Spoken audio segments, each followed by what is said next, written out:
राजा परीक्षित को श्रृंगी ऋषि का शाप।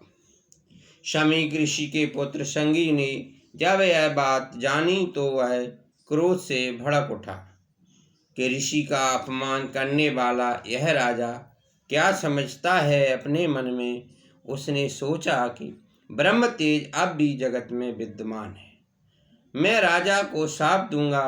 श्रृंगी ने शाप दिया राजा को कि तूने तो मेरे पिता के गले में मरा हुआ सांप पहना दिया है, किंतु आज से 7वें दिन तुझे तक्षक नाग डसेगा।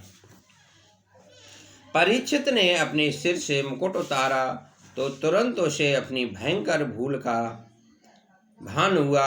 मैंने आज पाप किया है, मैंने मतिभ्रष्ट होकर ऋषि का अपमान किया। जब मतिभ्रष्ट हो जाए तो मान लो कि कुछ न कुछ अशुभ अवश्य होगा। पाप हो जाए तो उसका विचार करके अपने शरीर को सजा दो।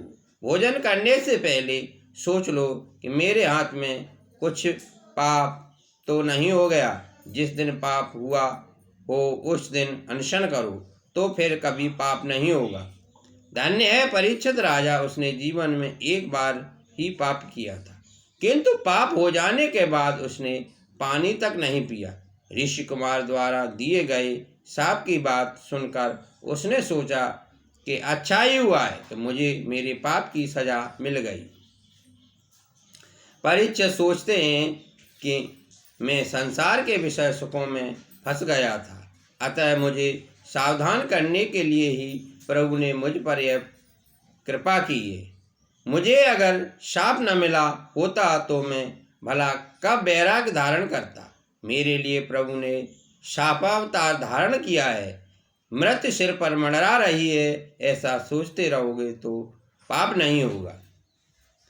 परीक्षित ने गृह त्याग किया और वे गंगा तट पर आए। उन्होंने गंगा स्नान किया और यह निश्चित किया कि अन्न जल का त्याग करके अब प्रायश्चित व्रत करूँगा। बड़े बड़े ऋषियों ने यह बात सुनी तो बिना बुलाए ही वे राजा से मिलने आ गए।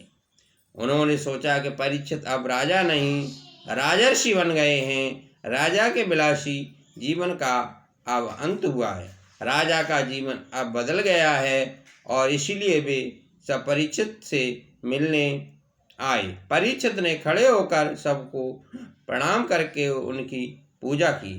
राजा ने अपने पाप की बात उन ऋषियों से बता दी।